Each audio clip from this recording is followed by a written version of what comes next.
As the Crimson Ghost. But in my other personality, however. I'm Kelton, your host. Hey, that rhymed. Welcome to the B-Film Invasion Trick or Treat Special.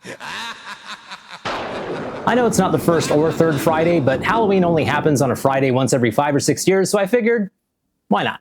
Get ready to have a ball this episode because I've got some real treats prepared for you. We're gonna watch some silent short films adapted from famous horror and science fiction stories, and I have a couple episodes of some great cliffhanger serials thrown in there too. To start things off, we're gonna watch the first Silly Symphonies cartoon from Disney, The Skeleton Dance from 1929, followed by one of the first American horror films, the Edison Studios adaptation of Frankenstein from 1910. It tells, in brief, the story of Frankenstein, a brilliant young medical student and scientist who goes off to college to further his studies. After 2 years of intensive study, he discovers the secret of life and writes home to tell his fiancée the incredible news. But when Frankenstein fails to create the perfect human being and instead gives rise to a hideous monster, he abandons the creature and returns home.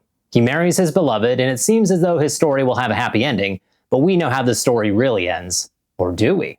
The movie is billed as a liberal adaptation of Mrs. Shelley's famous story, and they weren't kidding. The filmmakers took substantial liberties with the story, but then again, the movie is only 12 minutes long, so I think we can forgive them. Plus, it features some really creative photographic effects for its time, and this version has some really beautiful film tinting too. But enough from me for now. Without further ado, sit back, grab a treat, turn down the lights, and enjoy The Skeleton Dance.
And so ends Frankenstein. The creature, horrified by his own reflection in the mirror, fades away into the nothingness from whence it came. Cool trick, but definitely not how the book ends. This movie was produced early in the silent film era, during the heyday of Nickelodeon theaters, named for their 5-cent admission to see motion pictures that lasted only a few minutes each. By the mid-1910s, longer films started to become more popular, and Nickelodeons began converting into the modern movie theaters we know today. And of course, the old-time Nickelodeon theaters are where the kids' cable network got its name. Do kids even watch cable anymore? Does anybody?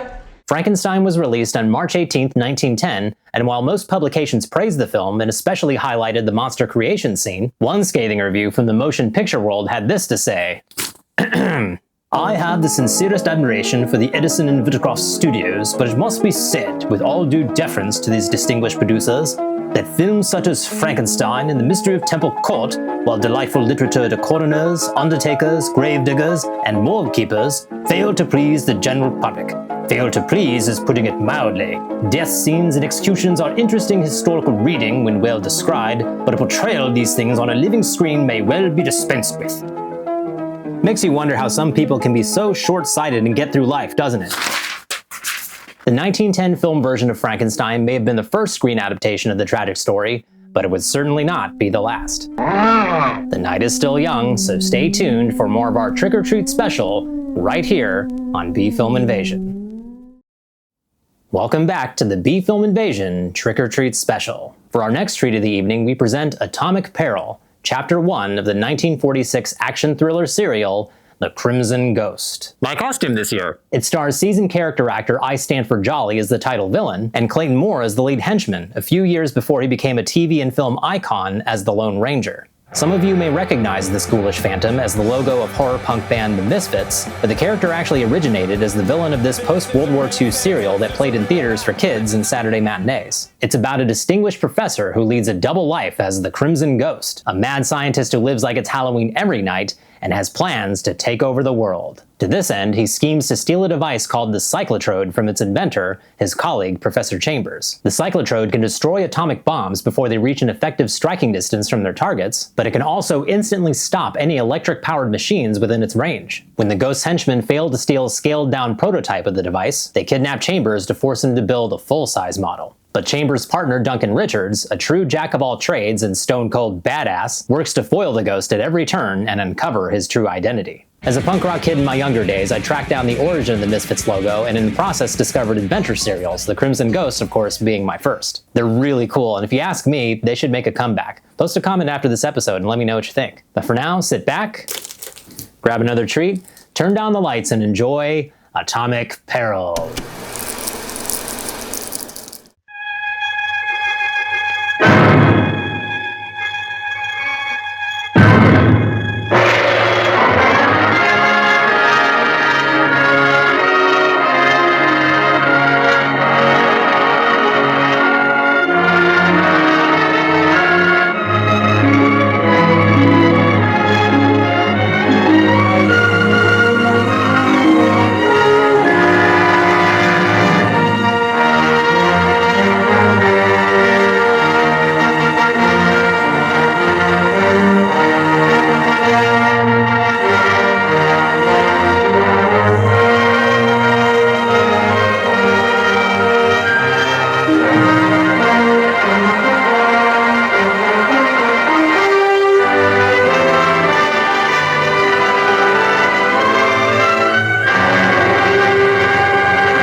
Here's your cut of the bank job. Okay, what's next? Something big. Crimson Ghost will give you the dope himself.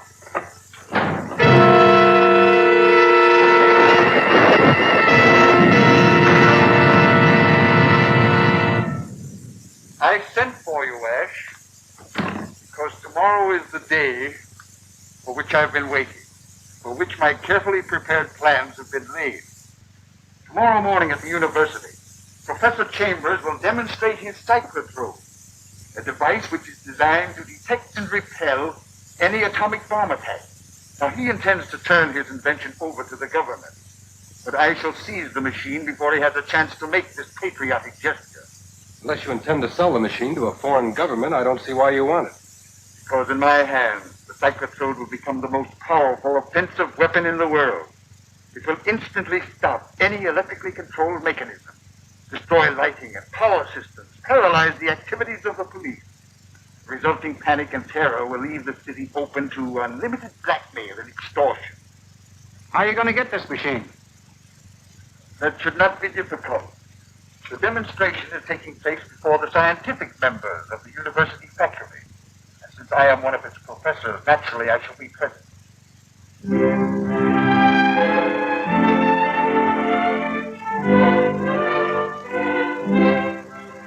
You understand, gentlemen, that this model of my cyclotrode has a comparatively short range. But a full-size machine will have a range of hundreds of miles and will be able to locate and destroy any atomic bomb or similar device long before it reaches an effective striking position. I need hardly tell you that this is a confidential demonstration, and that no word of what you see or hear must go beyond this room. Professor Chambers, do you mind explaining just how this power is generated? I'm afraid I haven't the right to do that, Anderson, even among my trusted colleagues. It's 3 o'clock, Dr. Chambers. Thank you. I will contact Professor Richards, my assistant and collaborator in this invention. Duncan Richards? I thought he went in for scientific crime detection. Well, that's true. He is the criminologist responsible for protecting the secrets of government atomic research. But he is also one of the outstanding physicists in the country. You understand, I have no idea from what location he will launch the model airplane. Calling Duncan Richards. Calling Duncan Richards.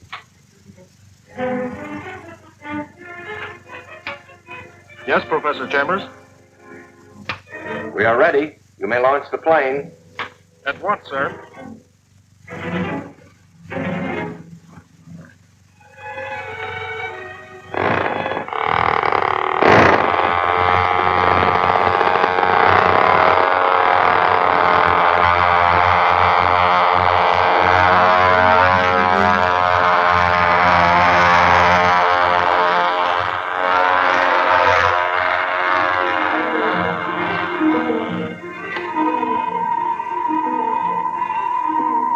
What's that sound? The detectors located the approaching plane. Watch the dial.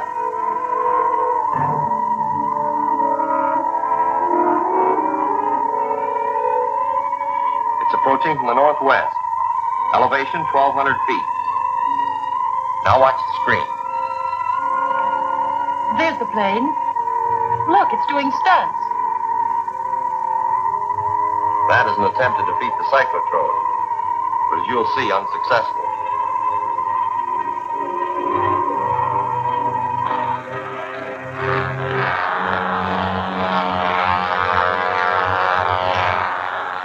This is the crucial moment, gentlemen. Watch the screen carefully.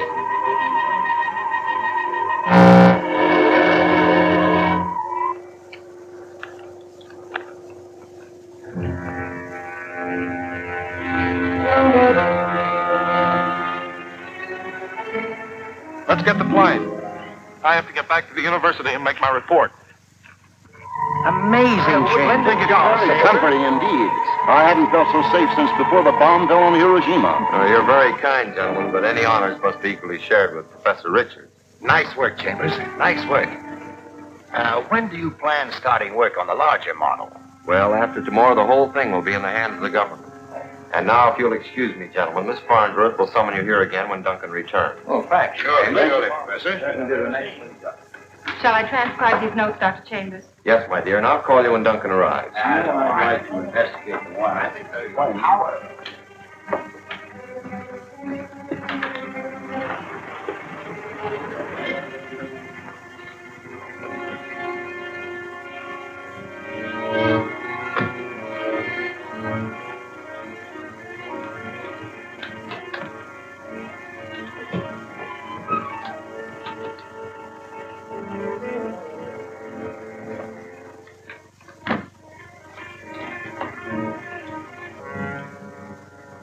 Could you clean up later? I'm rather busy right now.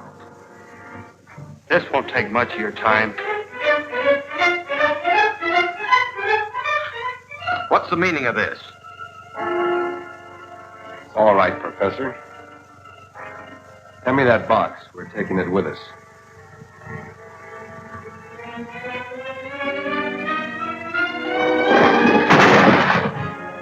Cyclotrode is useless now. Proceed with your murder.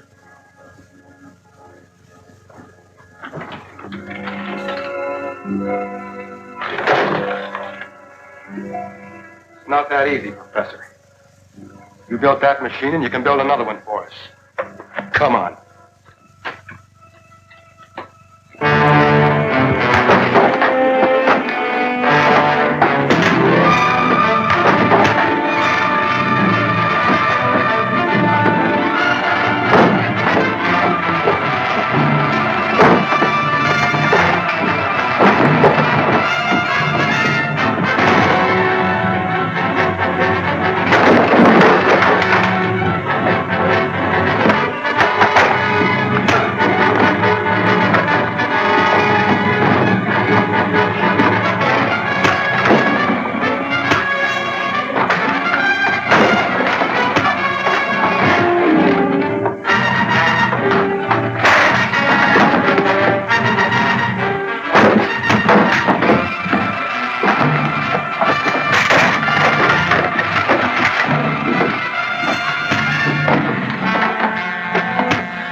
What happened? Professor! Great Scott, the place is a shambles. What is this riot, Richards? Who is this man? There were two men. They were after the cyclotrode. What is that thing on his neck? That's what I was wondering. He's coming around. Maybe he'll tell us what it is, as well as who sent him for the cyclotron. Look, there's a skull on that thing. What's that? What have I done? I don't know. Man is dead.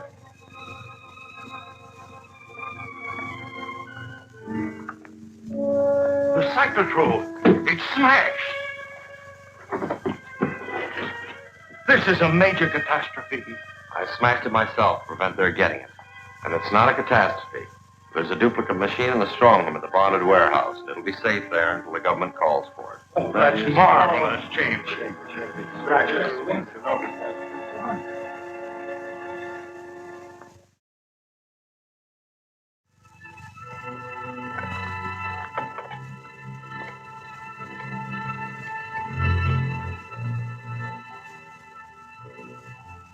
Bain, instruct Ash to have Professor Chambers intercepted and taken to the underground workshop. Keep him there until I arrive.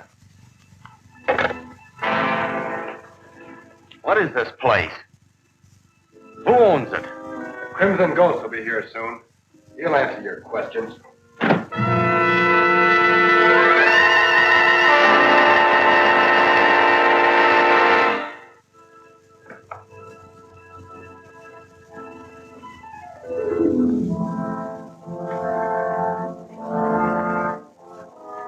Who are you? I'm known to my associates as the Crimson Ghost. But in my other personality, however, I am one of your select little group of scientists at the university. This has enabled me to follow more or less closely your work on the cyclotrode.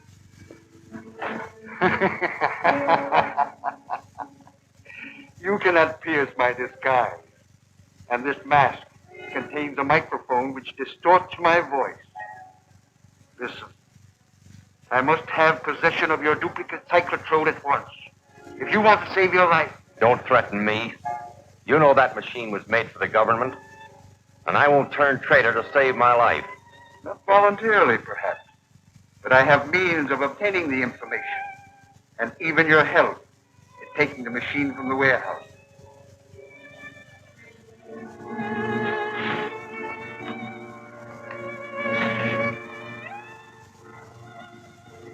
You remember the man who died in the conference room?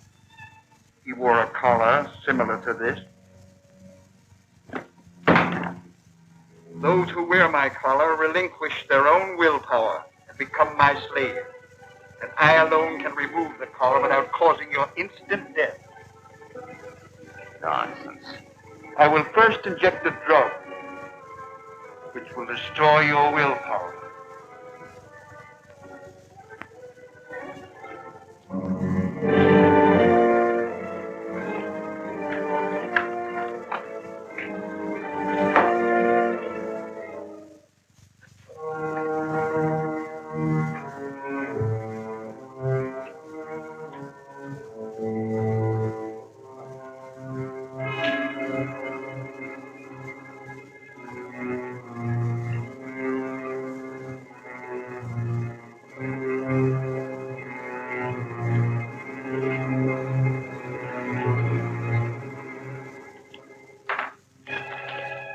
The collar.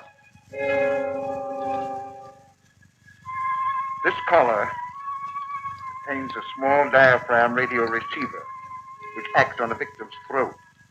Wherever he goes, I can give him orders which cannot be overheard by anyone else.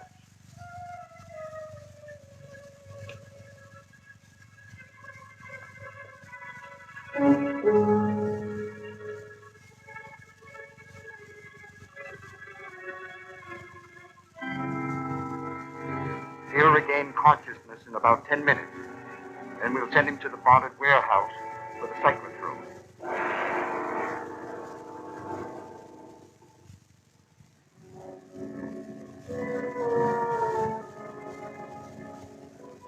I'm surprised to see you back so soon, Professor.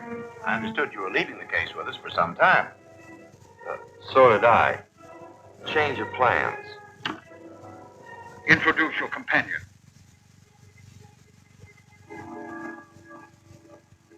This is Mr. Sherman of the War Department. He'll take charge of the consignment. I see. Just sign here, Professor. Get Professor Chambers' case from the vault. He'll identify it for you.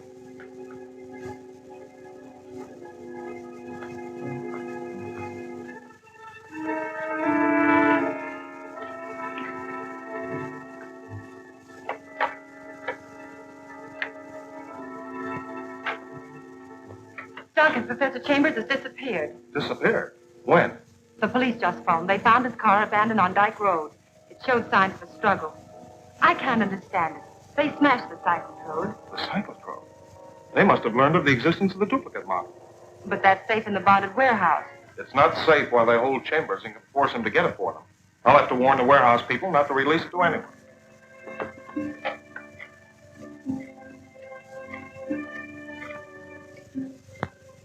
Duncan Richards speaking. The professor's here now to claim the case. But I thought he acted a little strange. There's a government man with him. Delay them on any pretext till I arrive.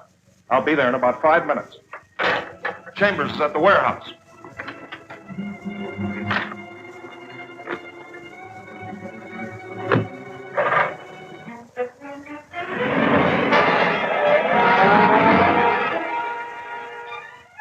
One moment, Professor.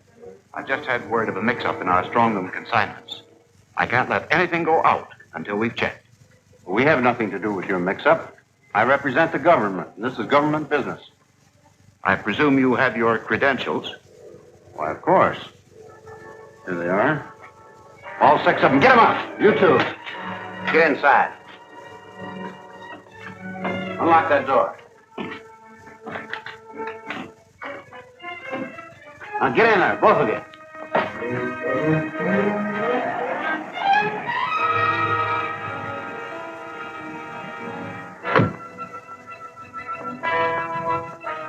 Duncan Richards. Follow me.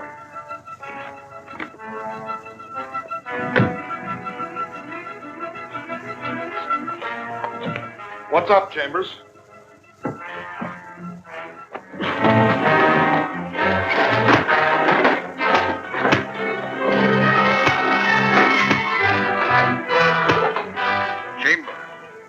Bring me the cyclotron.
Build up sufficient power to stop that car that's following us.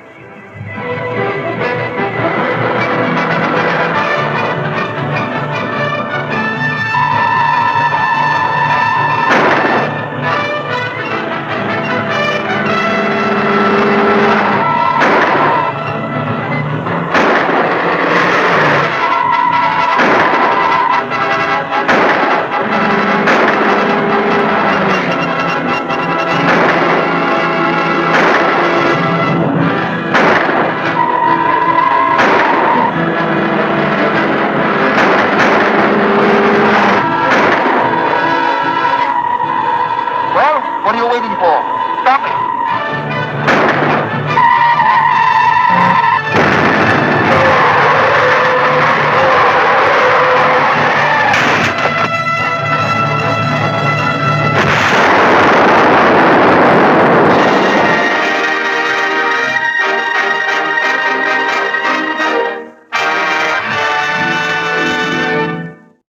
Was that crash and explosion awesome or what? Don't worry though, Richards jumped out of the car at the last second, but you don't get to see that until the beginning of the next chapter. So he'll definitely live to dive across more tables, parkour off the walls, and beat the living crap out of every hired thug that stands in his way as he fights to stop the nefarious Crimson Ghost and save the free world. Serial films like the one we just saw enjoyed great popularity in the 1930s and 40s. Long before Saturday morning cartoons became a thing, kids could pay a few cents at the movie theater to see the latest chapter of their favorite adventure serials during Saturday matinees. Each episode ended in a nail-biting cliffhanger in which the hero faced certain doom, but the beginning of the next episode would always show them making a narrow escape thanks to the magic of film editing. The first chapter of The Crimson Ghost was released on October 26, 1946, just in time for Halloween, and it did pretty well for an adventure serial of its time. Sadly, the advent of television led to the end of movie serials in the 1950s. However, some serials made their comeback on TV when they were re-edited into feature-length films or limited series. Such was the case with The Crimson Ghost when it was adapted into a 6-episode miniseries called Cyclotrode X in 1966.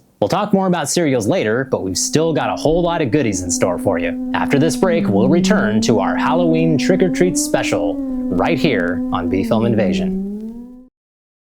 Welcome back, everyone. Hope you're enjoying our little Halloween special as much as I am, or more, because we got more treats on the way. Up next is a short silent film from France called Le Voyage dans la Lune, A Trip to the Moon. It's a beautifully imaginative trick film from 1902, based on From the Earth to the Moon and its sequel, Around the Moon, by Jules Verne. It's about the adventures of the Astronomy Club, a group of astronomers who dress like Gandalf and Merlin, who dream up a plan to boldly go where no one has gone before. They build a capsule to sail through the heavens, and 6 of them volunteer to launch themselves to the moon in the capsule from a huge cannon. Our intrepid explorers reach their destination successfully, though the man in the moon is clearly not happy about it, and the wonders they find there go beyond imagination. Like many French silent films of its time, A Trip to the Moon was hand-colored frame by frame, which even by today's standard looks amazing. And this version also has a great new electronic music score. I don't want to give too much away about this one right off the bat because it really is a delight and you just have to see it. So on that note, sit back, grab another treat, turn down the lights and enjoy Le Voyage dans la Lune.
And so ends Le Voyage dans la Lune. The brave explorers of the Astronomy Club escaped the clutches of the lunar inhabitants, the Selenites, and returned home to a hero's welcome. Though one of the Selenites made itself an unwilling passenger on the voyage back to Earth. It kind of reminded me of Major Kong bull riding an atomic bomb into oblivion in Dr. Strangelove. The director of this film, Georges Méliès, pioneered the trick film genre early in the silent film era. Trick films showcased elaborate practical and photographic effects to dazzle their audience. Méliès wore almost every hat in the making of this movie, including being the producer and the writer, and he also starred as the professor leading the group of astronauts on their historic journey. A Trip to the Moon was the most ambitious production in Méliès's career up to that point, and he employed every trick in the book. It cost 10,000 francs to make, which is about 3.6 million euros or $4.2 million today, a hefty budget for a 13-minute film from over 120 years ago. But I think you'd agree that it was worth every last franc. The Halloween festivities will continue on the Trick or Treat special right here on B-Film Invasion after this. Welcome back, kiddies, and thanks again for joining us. So I hope you enjoyed that whimsical little excursion into the heavens with a trip to the moon, because now we're going to explore further into the cosmos and return to the realm of adventure serials with an exciting episode in the adventures of one of the most enduring heroes in American popular culture. Flash! We present Flash Gordon Conquers the Universe, Chapter 4, The Destroying Ray. It stars Olympic swimmer and gold medalist Buster Crabe as the titular hero. This was his third time playing the role. It also stars Charles Middleton as Emperor Ming of Mongo. Middleton was likewise returning to this role after starring in the previous two Flash Gordon serials. In the previous 3 chapters of this story, Flash Gordon, his fiancée Dale Arden, and his mentor Dr. Zarkov have been working to save the Earth from a mysterious plague called the Purple Death. They discovered that the plague originated in outer space and suspect that it's a biological weapon devised by their old archenemy, Ming the Merciless, Emperor of Mongo. They return to Mongo and Zarkov's rocket ship and decide to take the fight directly to Ming, but the evil dictator always has a few tricks up his sleeve. With this being Chapter 4, we end up right in the middle of the story and hit the ground running. And by the way, pay close attention to this one and see if any or all of it seems familiar. But now, sit back, grab another treat, turn down the lights, and enjoy The Destroying Ray.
You've got to. It's our only chance.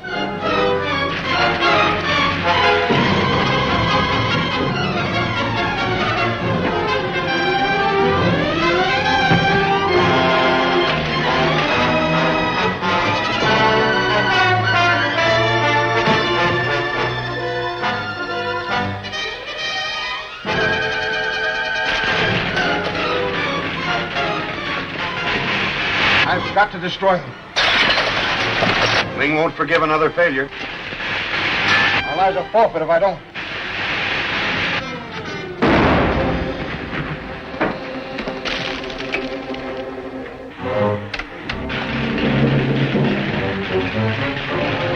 Arden escaped from Ming when the Earthmen visited Mongo before. Ming will pay as much for Dale alive as he will for Zarkov. Careful, don't let the Annihilator drop her.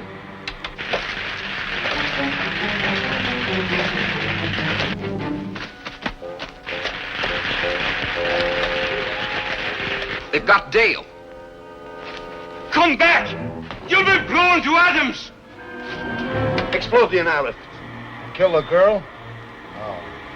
I've got a trick or two of that.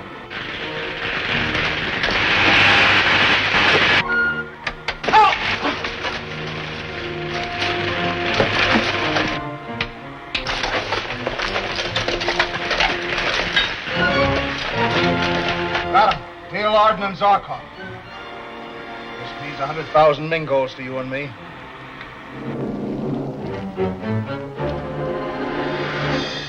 Flash! Flash!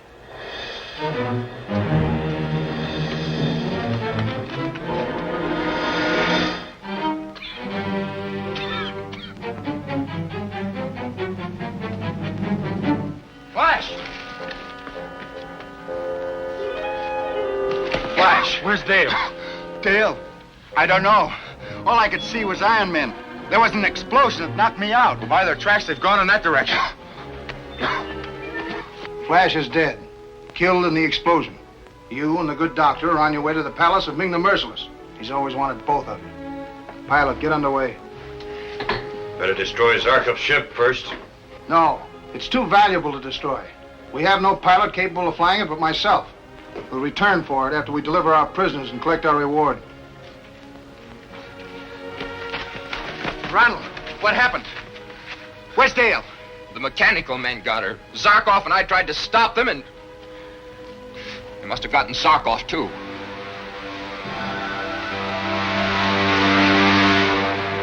It's Ming's ship. They're carrying off Dale and Zarkov. Let's go after them in our ship. No, I can't do it. You're not going to let them run off with Dale. Dr. Zarkov.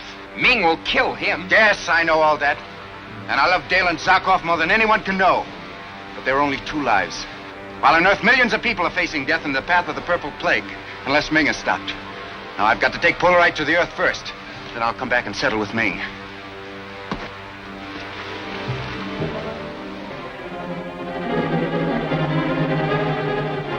While the Purple Death still rages, there has been a marked abatement in the number of deaths. We believe this may be due to the activities of Professor Zarkov and my son Flash Gordon on the planet Mongo. Further news will be broadcast to you the moment it is received. We again beg you to remain calm in this crisis.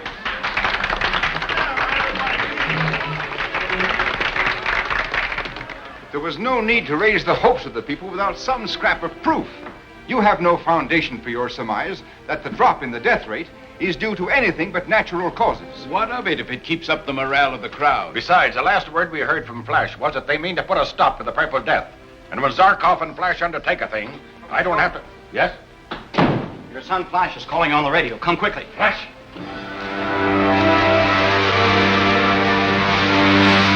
Hello, Dad?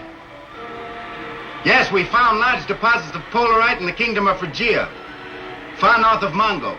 As you know, Polarite particles attract and neutralize the death dust in the same manner that the human brain reacts upon it. We now have enough Polarite to destroy all the death dust that Ming can turn loose. So, you wanted proof, did you old crab? Well, there you have it. Polarite. Loads of it. The salvation of the world. I'm going to drop the Polarite at the top of Mount McKinley. It will attract all the death dust to that particular spot and destroy it.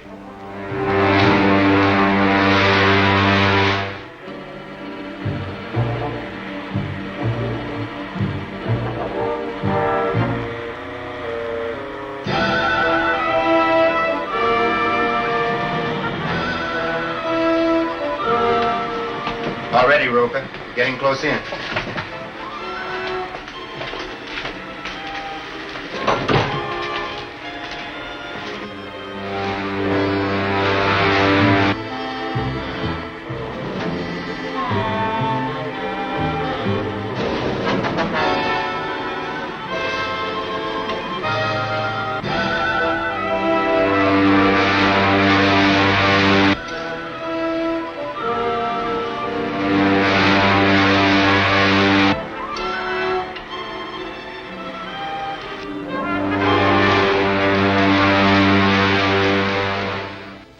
splendid achievement, son. The world will be waiting to give you and Professor Zarkov the finest welcome in the history of mankind. No, Dad, I'm not coming back. Zarkov's not with me. No, he and Dale were taken prisoners by Ming. I don't know what's happened to them. Dale, my daughter, at the mercy of Ming.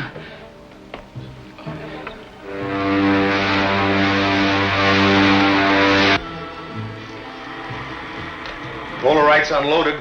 Good. Now we'll start back after Ming.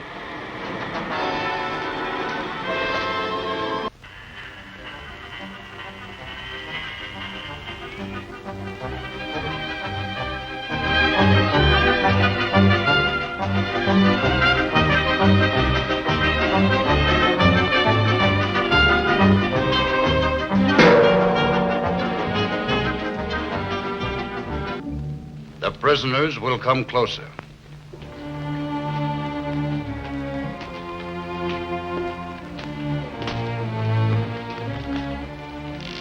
Welcome back to Mongo, Dr. Zarkov and Pretty Dale.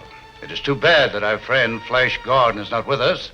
I understand that he met with an unfortunate accident. And now that you're here, Doctor, you'll tell me the formula that enabled you to land in the frozen land of Phrygia. You're wasting your breath, Ming. It matters not how you torture me, you'll never learn that secret. I have an easier way of learning, Doctor. Captain Torch. Sir. You will return to Phrygia and bring back Dr. Zarkov's rocket ship. The apparatus he used to combat cold is aboard it. It shall be done, sir. You have a short time, Doctor, to decide whether or not you will help me in my conquest of the universe or meet such an amusing death which I may devise. I have told you. Don't answer now. Think it over. Ah, my dear, you're lovely. More beautiful than ever. Having deprived you of your sweetheart, it is only fair that I should take his place.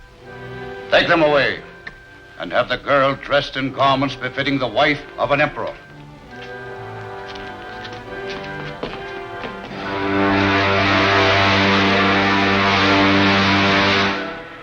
We're flying over Phrygia. You're going to have a job getting into that rocket ship before you freeze to death. Look. The very ship we're looking for. Some of them must have survived. We've got to shoot them down. Spaceship diving at us.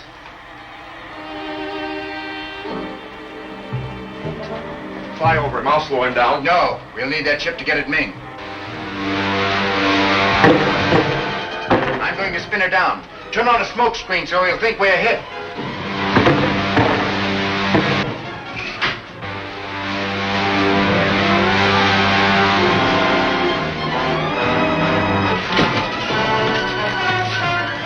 Leave the smoke screen on.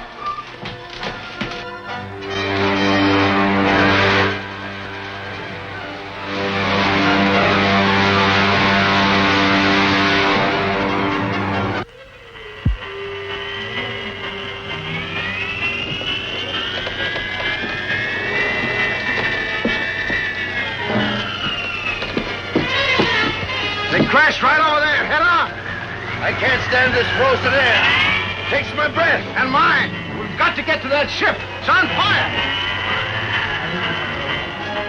Hide in that after locker.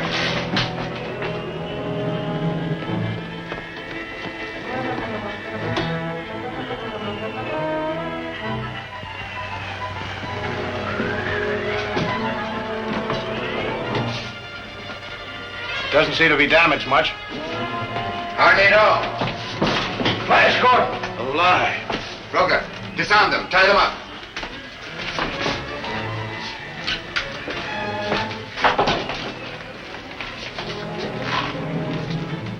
What are you going to do?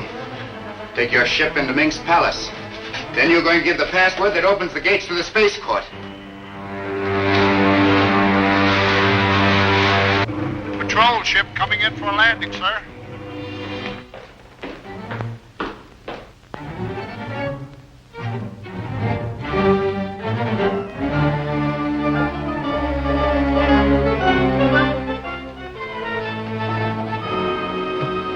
Welcome, Captain Torch.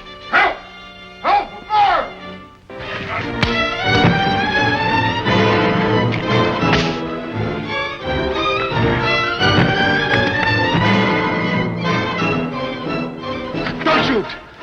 have them all down here on us. Help! Help, boy!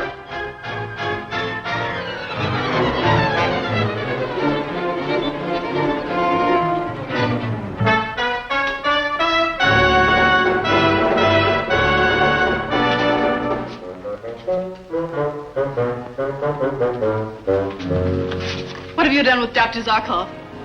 He refused to accept the terms I offered him and must suffer the consequences. Look.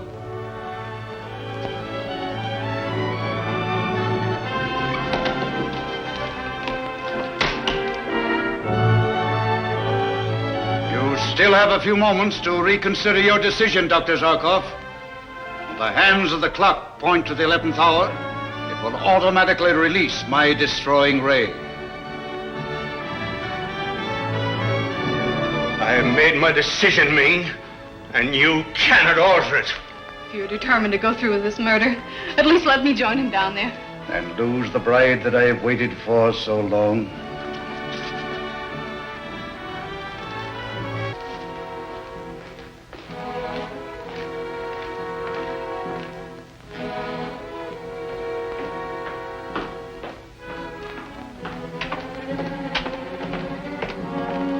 Did you hear that, Roca? Guards.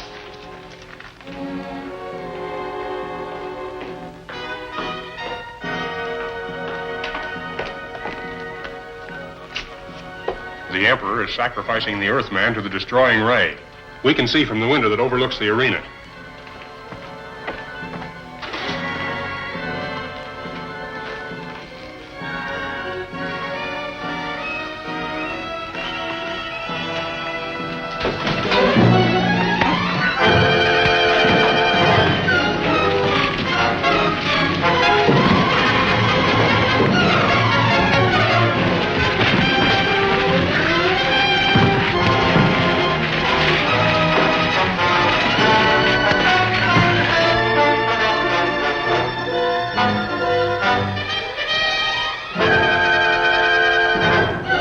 Time is nearly up, Zarkov. Accept my terms and I will save you.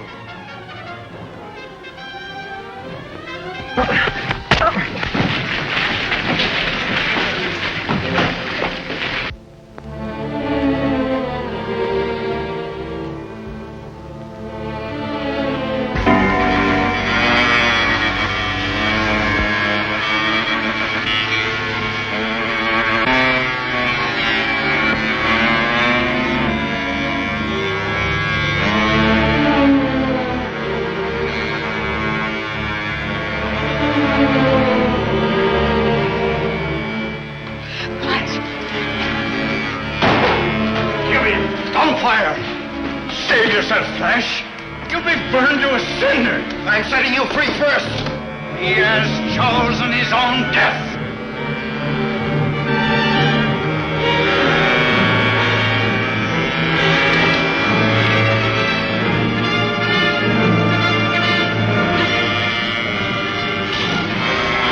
Stop it! Oh, stop it! Stop it, you murderer! You monster!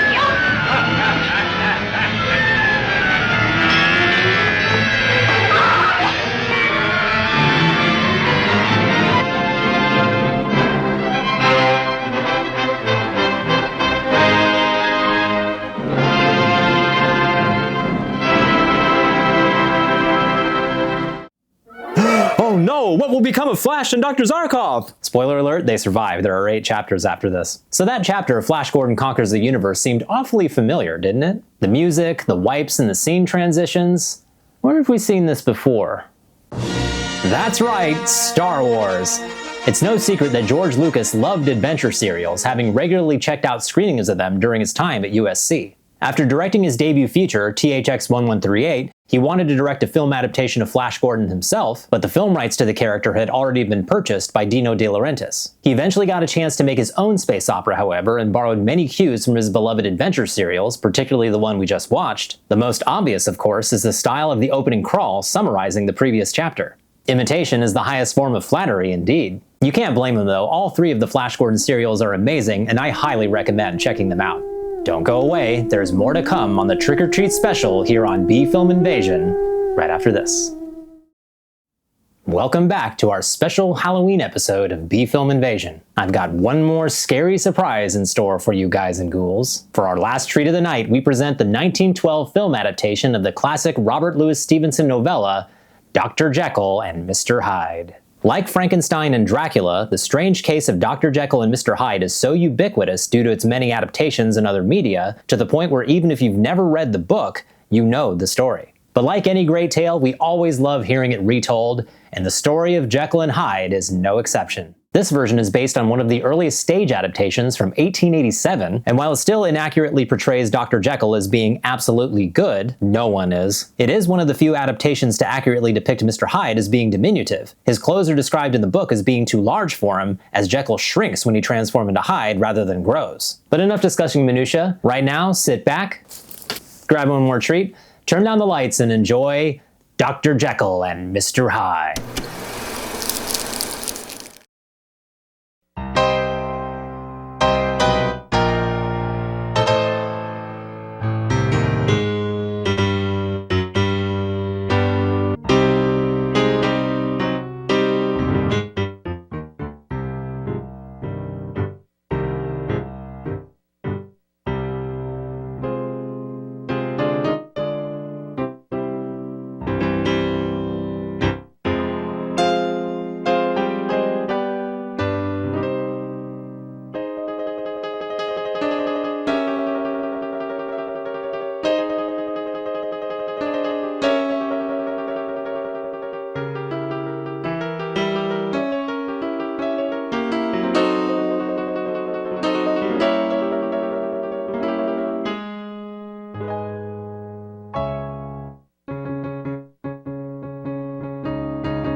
And so ends Dr. Jekyll and Mr. Hyde. Having run out of the serum needed to transform himself back into the respectable Dr. Jekyll, and with nowhere left to run, the wicked Mr. Hyde takes the easy way out with a convenient vial of poison. This movie was made for the Nickelodeon market, so unfortunately the themes of the novella couldn't fully be explored here, but I think it's still a pretty fun take. As mentioned earlier, this adaptation of the classic story was not the first, and it certainly wouldn't be the last. In 1920, Paramount Pictures produced a great silent version starring John Barrymore, and if you ask me, this version of Mr. Hyde is especially terrifying. Then in 1932, Paramount produced a sound picture adaptation, this one starring Frederick March. The transformation in this version is pretty amazing. It's all done in one shot. March had already applied his makeup, and the crew gradually changed the lighting to make it appear as if his face is changing right before the viewer's eyes, and the camera simply panned away so that the prosthetics could be applied. I recommend both versions, by the way. They're definitely worth checking out. Well, alas, all good things must come to an end, and this special is no different. The trick-or-treaters have come and gone, and all my candy's been passed out or eaten. As for me, I'm about to head to my local bar for its annual Halloween costume contest. Wish me luck, don't know how well I'll do. Though if I do say so myself, I killed it as a Ghostbuster a few years ago. What are your plans for this Halloween, and what's your costume going to be? Let me know in the comments. Well, that's all for this episode of B-Film Invasion. Hope you enjoyed our trick-or-treat special. If you did, please hit the like button, share the video, and subscribe to the channel. And if there's a B-movie or other hidden gem you think I should check out, post it in the comments below. Until next time, this is Kelton signing off. Happy Halloween, be safe, and thanks for watching.